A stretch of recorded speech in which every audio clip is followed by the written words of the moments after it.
Welcome back to Shem's Universe. So today, guys, I'm going to go over the true secrets behind each life path. So I want this to be a very clear and concise video that covers the real idea behind what your life path means, because a lot of us, I feel, are not really understanding what I mean when I say your life path is actually like your biggest problem, is an obstacle to karmic lesson.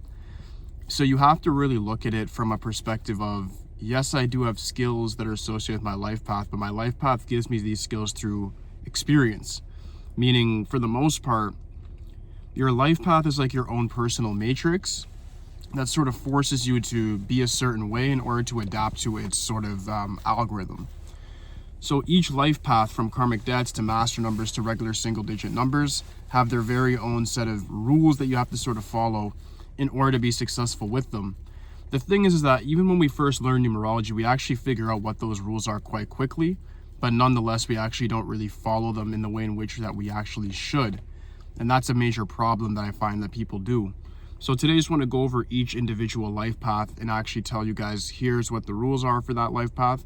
Here's the true secret to actually glitch it, and then learn how to use it to your advantage instead of making it a problem. So the first one I want to go over is the life path number 1. Life path number 1 is a number of aggression, a number of innovation, leadership, and really just serving others in order to lead. When you understand that when you're a life path 1, you're meant to be a leader, you're meant to be a pioneer in some sort of way, you have to understand that working a job or working for people for the entirety of your life isn't going to be the best option. Now, that doesn't mean that working for people in general isn't an option for you, because you can have leverage and be a boss as an employee as well. You can move up the ranks. You could be using it to invest in a business. There's a whole bunch of options in which working a job actually brings you closer to your vision as a life path 1. The main thing that you need to have as a life path 1 is an intention to lead or an intention to be a pioneer in some sort of faculty. When you finally have that, you have a clear vision. You then have to use aggression to get it. Life path 1s actually have a very hard time manifesting. A lot of people don't realize that. They think being a life path 1 just means, oh, I'm a leader naturally, it's going to be fun, blah, blah. It's not. You actually have to take a lot of time to actually learn how to manifest in the proper way. And then when you learn it, that's when you actually start seeing things work to your advantage. So you need to understand that, like, to get stuff done as a life path 1, you need to use the masculine urge of having aggression. Meaning, I don't mean bullying other people, but being aggressive and assertive towards your goal. So being a leader, being authoritative, all these things come with having a very clear and concise vision and aggressively taking it from the universe. Like, you have to really be willing to say, I'm going to pull this from the universe, and not really care about the sacrifice that you have to make, the discipline you're going to have, the time it's going to take. You have to have a very fire-like aggression to you in order to be successful as a life path 1. If you're a 19/1, meaning the karmic debt, you need to learn how to figure out how to navigate around authority figures and then become the person of authority in your life. Meaning, you have to figure out who's more powerful than me in my life, meaning if it's parents, if it's a boss at work, if it's the school, whatever. Figure out who's more powerful than you, and then figure out how to become more powerful than them. After which, you need to learn how to delegate your powers in the right way, because in a prior lifetime you were very, I wouldn't say evil, but you may have used your powers or your authority in the wrong sort of way. So this time around, you're gonna have a hard time actually getting to an authority status, or just dealing with authority figures for the entirety of your life. So again, with that base number of 1, leadership comes into main thing. You need to be very aggressive. You need to be very clear and concise when it comes to your vision. But moreover than that, when it's a 19, you have to start and finish everything that you set your mind to. So if I was a 19/1, I wouldn't even start anything that I don't intend on completely finish it, whether that be a relationship, whether that be an imperative when it comes to a financial goal. All of these things matter a lot. You need to actually be very clear with what you want and making sure that you're going to be that bridge to get yourself there.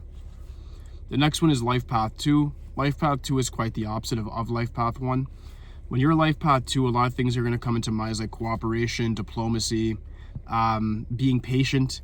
And the thing with life path 2 is you have to learn about interpersonal dynamics in this lifetime, meaning life path 2 people usually are overly sensitive. You guys rule over emotions because your governor is the moon. So you people have a hard time taking criticism and just dealing with other people in general, because you feel like other people don't feel the way you do when it comes to like giving in relationships, whether that be an intimate relationship, a business setting, or just friendship setting. You guys just give more than you typically receive. So you're gonna have to learn how to navigate around that, and also learn how to navigate your emotions to get what you want in life, meaning finding your passion. The same thing goes with the life path 11.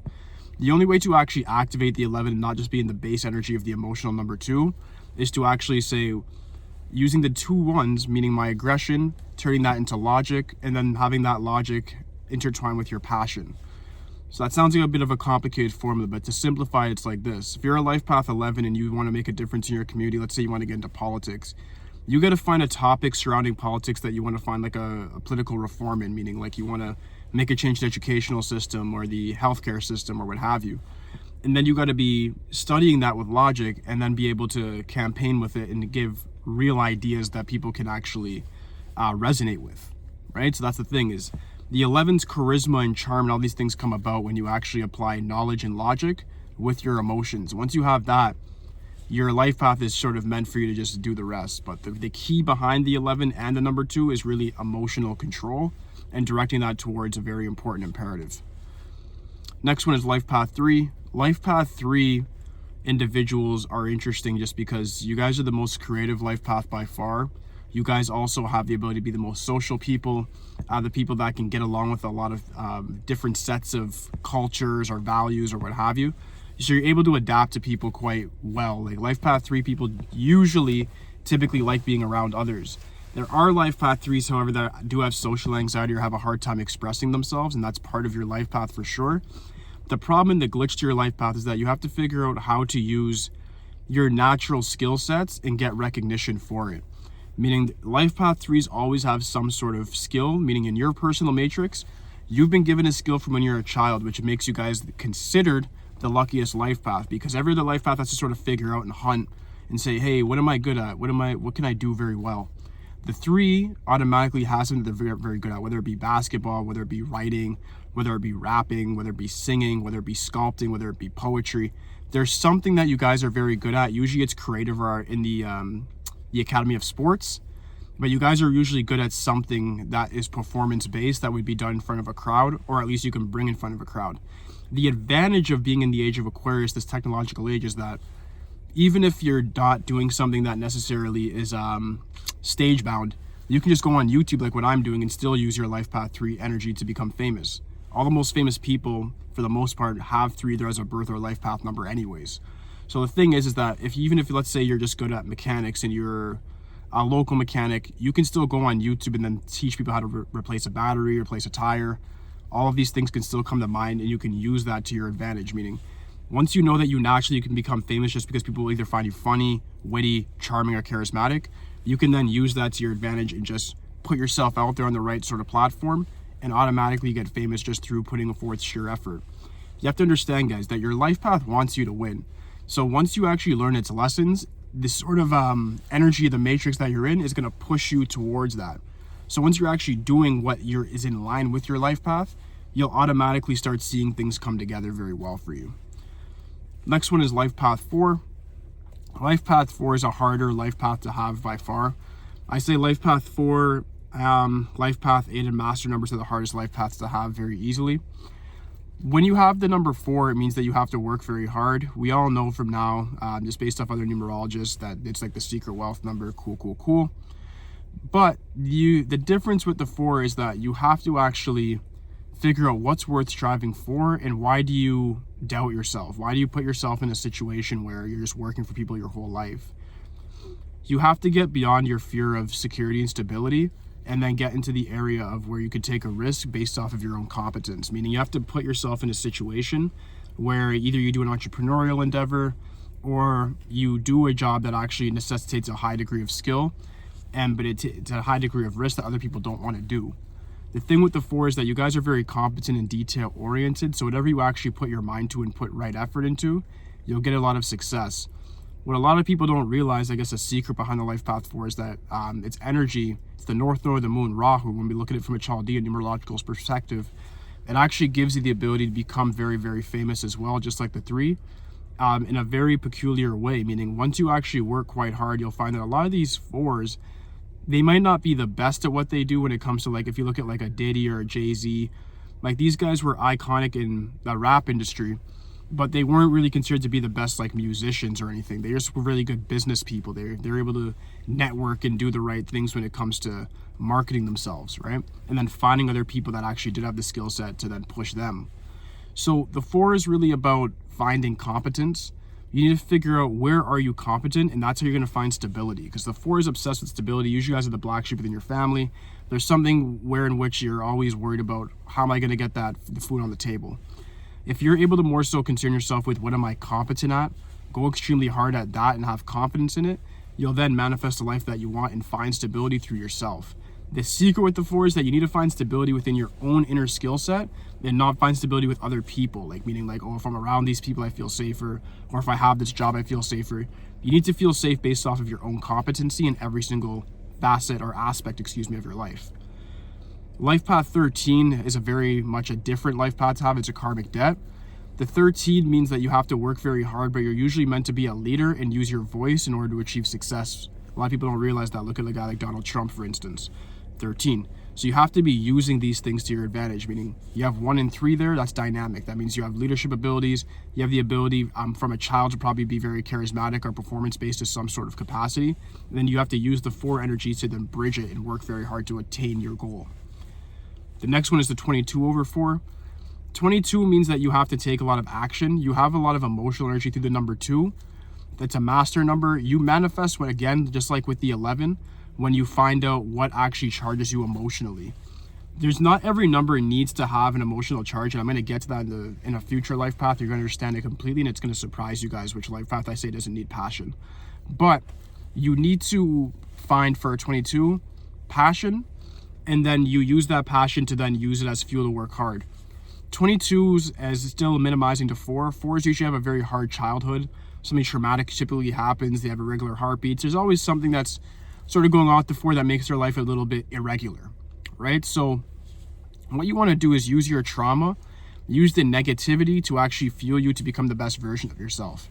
It's not necessarily about actually saying, hey, I'm passionate about this and I love trees and I'm just going to obsess over filming different types of trees and getting YouTube famous. It's not going to do that for you. What's going to do it is that maybe a lot of people doubted you in your lifetime. Maybe there was a lot of people that hate on you. Maybe you were bullied as a child. Maybe your parents neglected you. You got to use these sort of emotions, elicit them in the right sort of way, and then you'll achieve a high degree of success. A secret behind the life path 22, a lot of people don't realize, is that the 22 is almost a criminal number, and it's a very much like a bad energy number. A lot of evil people actually have this number, and they're very successful because they're able to use their negative emotions to then bridge it over to things like opening casinos, hotels, different business ventures where you don't even see their face. Maybe they're integrated with the mafia. It's a lot of different things like that. When you look at it from a Chaldean numerological perspective, again, the 22 is sort of the fool, meaning the person that got taken advantage of, and then they become the person that either wins by hook or by crook, but no matter what, they tend to win. So I'm not telling you to be evil. We want to stay on the right side of karma at all times. But understand that the people that win with your life path use the negative emotions to fuel them to actually achieve positive results. Next one is life path 5. Life path 5 is one of the more intellectual numbers. A lot of people don't realize that. Life path 5, because it's governed by Mercury. Mercury goes 51 times around the sun when the earth goes once. People with this life path number, their minds work very quickly. We're always learning about the beauty and the traveling with life path 5. The key with the 5 is that you guys learn things so fast that you don't stay consistent at anything, because you just learn it. You say, cool, I know how to do this, I'm done. And then you move on to next things instead of actually focusing on one project and then mastering it. With the 5, the main karmic lesson that a lot of people don't bring up is that you have to be able to detach from your 5 sensory perception, meaning your sight, taste, smell, hearing, all these things. You have to be able to say, you know what, all my senses, I can ignore them, meaning your obsession with sexual indulgence, obsession with music, obsession with food, gluttony, all these things, greed. 5 is very much enhanced, meaning like the way I'm a life path 8, the way I'm tasting food is not the way a life path 5 person is tasting food. They're tasting it with a much higher degree. They'll be able to tell if it's how long it's been cooked, if it's old, if it's new, what have you. Like they're very, very sensitive. All of their nerve endings are just sensitive to the world. They're very much in commune with the world and attached, and they understand how things work. So the thing with the 5 is that the 5 senses, it's a God number. It means that you guys have to detach from this sort of material world in order to find your true energy. When you're able to detach, you then find what you're actually, I guess, good at. in a sense, and you'll figure out what you want to stay consistent at. But you can't do that unless you get around the vices. The same thing goes with the 14/5. The main secret is that you were probably somebody who overly indulged either sexually in a prior lifetime, or you're somebody who misused your time in a prior lifetime, again, because of distractions from your sensory perceptions. Fives don't realize that they're so sensitive when it comes to their the nerve endings, just the touch, taste, smell, sight, hearing, that they get distracted by their environment very, very easily, and that's why they don't finish projects, and that's why they're not the most successful life path. If you guys are able to ignore your sensory perceptions, you guys will be the most successful life path in a heartbeat. Like, it'd just be that easy. So what you have to figure out is what you're naturally good at, which is pretty much everything under the sun. Figure out what you're actually going to delegate to say, I'm going to master this thing, and then don't allow distractions from your sensory perceptions to get in your way. That goes for the 14/5 and the life path number 5. Life path number 6 is an interesting one. Everybody thinks about like home, family. It's true. Life path 6 is definitely a family number. It's a number of harmonics, meaning harmony. It's a number of bringing things together. Like, you'll know 6s have very good swag usually because they have good color coordination. 6s can do very good interior design, or they have nice homes, they have nice cars, like to decorate them very well. The key with the 6 is this though. Your career, or where you'll find success, will either be under health, because that's helping people, real estate, because that deals with the family, or creativity like music, because that, again, heals people in different ways. People can resonate with what you've created. 6s are healers in this matrix, so if you're a life path 6, you have to understand that you're only going to find success and fulfillment in life when you're actually healing people to a certain degree, meaning what you're doing is actually helping people in an emotional way, a physical way, or you're literally putting a roof over their head, like I said, via real estate. That's how you find success in life path 6. It's as simple as that, and you can't ignore that fact. If you're a 33/6, you're meant to help the world, meaning you're meant to actually be an influencer. And people think, oh, if they're a 33, they have to be like this saint or Jesus-like type of person.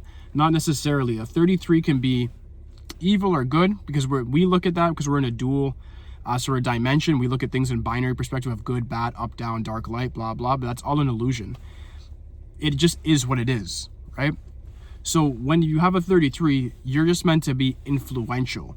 You have to figure out, now with the 3, what's my childhood sort of prodigy sort of skill set that I have, and then how can I use that with the 6 by being an influential person overall. You have 2 creative numbers that can heal people, that you should be known for your skill set. So you got to look at that from a perspective of, okay, 3 and 3 is Jupiter double, meaning Jupiter is the governor of the number 3.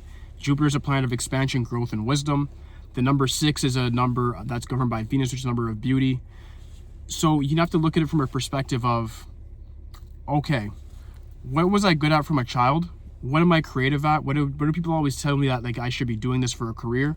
Take that more seriously and bridge that over and actually utilize it to become worldly renowned, right? Like a person like XXXTentacion was like a life path 33 when you look at it from a Chaldean calculation. I think if you broke down his life path number Pythagorean wise, it wouldn't just be a regular 6, but when the original numerology, he's a 33. Look at an artist like that, XXXTentacion. He was somebody who healed people through like sort of, I would view it as negative or emo music, but other people will look at it from a perspective of his music was healing because he resonates with how I feel and the pain that I go through. So that's the thing, is he combined the 3 with the 6. He's healing people via the 6, and he's getting famous via the 3. It's as simple as that, guys. Life path 7. Life path 7's a very misunderstood number, I would say. Everybody thinks 7 is just a mystical, spiritual number, but you have to understand there's an overwhelming amount of people that are very rich with the life path 7. The reason being is because life path 7 is all about intellectual mastery, meaning 7s go under a lot of different sort of career sets, but their main thing is 7 is the number of mastery. People don't take that in. It's very similar to the number 5. These brain numbers are meant to not be distracted by the external world, so they'll be considered introverted or a bit off or zealots, but they're meant to actually master something. So what that means is this: as a 7 life path, you're meant to be a person like an Elon Musk who masters business, who looks into something and wants to then maybe do PayPal. What do you do? Tesla, SpaceX.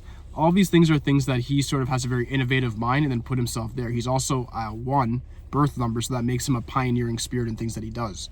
But then you look at somebody else who was a master and also a philosopher like a Bruce Lee. Life path 7, he was like born November 27th, 1946. So he also had that ability to be very much a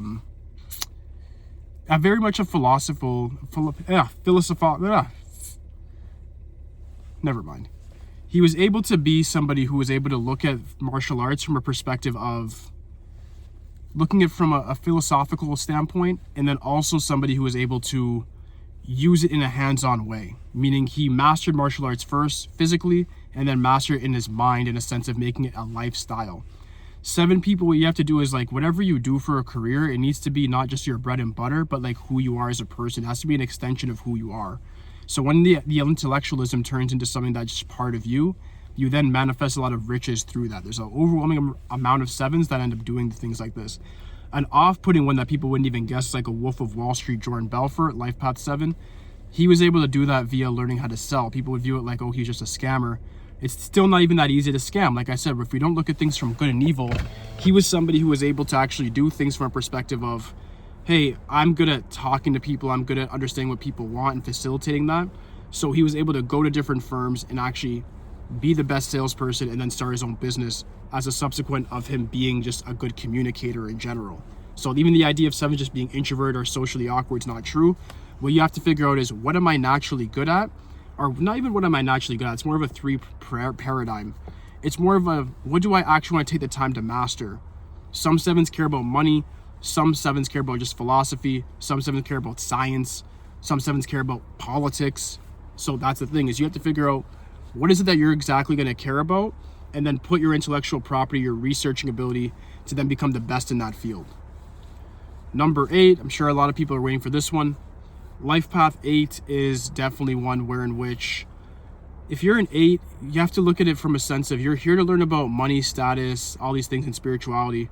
But I'd say there's 2 circles to the 8. This is a secret that nobody ever talks about. The bottom circle is the spirituality, which is the foundation of the 8. And then the second circle above it is the material world. So when you look at that from a very interesting perspective, what you have to understand is this: your foundation needs to be your spirituality. The reason some 8s, especially the bad ones that make it, is because they're not affected by karma. The Matrix wants you to be affected by karma via, you put emotions into things. Hey, I won, yay! Oh, I lost, no, and you're depressed and you're in despair. Your Matrix, the Matrix that you're in, is actually draining your energy when you do that. The way you win as a LifePath 8 by retaining all of your energy is by not being moved by winning or losing. If you're a balanced person who doesn't care whether you win or lose, you'll actually be more successful than if you're passionate. This is the number where I said that actually doesn't need any passion in order to win. Saturn's a cold, inert planet that's all about militancy, discipline, and it's got over time. So once you're just putting in the work, it doesn't matter what emotion you're in. All that matters is that you're actually putting in the work, and you're somebody who's being very decisive, and you're using the law of action to your leverage. So that's the thing, is as an 8, you can do anything from politics to sports to independent business to executive management. All these things come to mind for 8s. It's always this big prestigious job, but the only way that the 8s get there is by actually very similar to what the number 2 or the 11, managing their emotions but not letting karma, meaning 8s come into this life with a lot of prior karma from other reincarnations. They understand why maybe they're born with like a deformity, or they're born with like abusive parents, or they're born into like a bad economic area. But the thing is that you have to just view it in a sense of, this is my karma. Don't let it affect your emotions. What you have to figure out is, what do you want to set out to get in life, and don't let emotions sway you in any sort of way. When you do this, some people view you as evil, some people view you as stoic, some people view you as a hero, some people view you as a villain. It doesn't really matter. You just have to understand that you're meant to be here to be a leader, to be an icon, to be a legend, but you'd only do that when you actually have your spiritual property, meaning that bottom circle, under your complete control. And the only way you have your spirituality in complete control is by finding something you have faith in, whether that be your LifePath 8 itself, so numerology, maybe you have faith in God, maybe you have faith in a different ideology of sorts, it could be science. But you have a certain faith in something that allows you not to be moved by the karma that gets inflicted on you from an early age. Once you can understand that you're going to have a lot of dark karma that inflicts upon you as an 8, you then can move past that, be stoic, see through the darkness, and you'll find your light. It's really as simple as that. I missed LifePath 16, so I'm going to cover that before going to 9, guys. The LifePath 16 over 7 is a situation where in which you could have taken advantage of a prior lover in another lifetime that could follow you over in this one. That's a very big secret that I've covered. Also, it's a bit of like a when you look at it from a tarot perspective, it's like a tower sort of fumbling, sort of toppling over. That tower is your ego. So your foundation of that tower is very weak if you have just an ego or a low self-esteem. You need to have real achievements in life. You don't let social status affect you. You need to be somebody who is willing to lose everything but know yourself. When the 16/7 is really about you finding like Kundalini energy or Samadhi, so it'll take everything away from you to see what you're made out of and to see if you'll find your spiritual self or your higher self. So it's a very highly spiritual number. The way you actually take advantage of this is by understanding that whether you do good things or bad things, the whole world's watching you as a 16/7, meaning it's very easy for you guys to garner attention. And sometimes that means that it's actually quite rare, meaning like it's hard for you guys to do things unnoticed, and 7s typically like to be unnoticed. But if you're able to actually understand what I'm saying completely, 16 is a secret fame number. The way 4 is a secret wealth number, 16 is a secret fame number. A lot of people with either expression number 16 or LifePath 16 become very, very famous, even for just random things. They'll go viral for stupid stuff, and even things that embarrass them. The key behind that is you have to use that to your advantage. You can be very similar to a 3 by using your intellectual property, putting yourself out there on some sort of platform, and you can naturally become famous just because you're smart. It's as simple as that. That's the main secret. That's my main advice for you. LifePath 9, final one. 9s, you guys are definitely here in a very interesting paradigm. There's so much secrets and gatekeeping around the 9, so let's get straight to it. The 9 is one of the most adaptive numbers, next to the number 5. Number 5 is in the middle of 1 to 9, so they get along with everybody. The 9 can understand people, but they have a harder time adapting to them naturally. 9s can be very intimidating. 9's governed by Mars, a planet of aggression, ideology, war, upheaval, revolution. So what you have to understand as a 9 is you're very similar and used to be considered a master number. In Chaldean, when you look at the Chaldean alphabet, they won't even put 9 as a vibration of a letter. It's considered the most holy number. So in the older numerology, it was actually considered to be the only real master number. When you understand that, that's a huge secret. That means that you have the worldwide influences like the 11, the 22, and the 33. Once you're able to find an ideology or something that you believe in, you then can translate that into either being somebody like a Pablo Escobar. I use this in readings all the time. Pablo Escobar, LifePath 9, who was a big narco. Or you could be a Mother Teresa who spreads a positive ideology across the world. It's renowned and known for that. So in other words, it's completely your choice what you sort of use the 9 for. Understand, just like with the 16/7 that I just went over, this is another very worldly influential number. So you can use that to your advantage simply by understanding, hey, I can be famous if I want, or I can just be very influential if I want. I just via where I where I put my effort. So it's all about like sort of, am I using my ideology in sort of a humanitarian way? Am I just starting like a charitable organization? Am I doing it to maybe write a book that's going to change the way people feel about the world? Am I going to have a political agenda?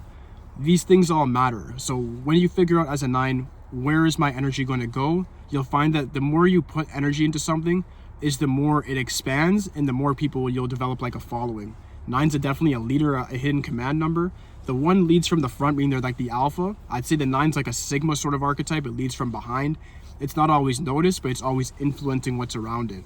So if you're a 9, I wouldn't really be worried about, okay, I need to be the leader, I need to take advantage or make people know I'm in charge. They already know you're in charge. What you have to do is be that person that's actually influencing things and moving people and things around you to your advantage. The only way to do that is by having a grounded purpose. All right, so I hope this does help, guys. If you have any questions for me regarding any of your life paths whatsoever, just hit me up in the comments section. If I missed something, hit me up in the comments. You already know, guys, like, subscribe, holla at me. It's it for today, guys. Peace.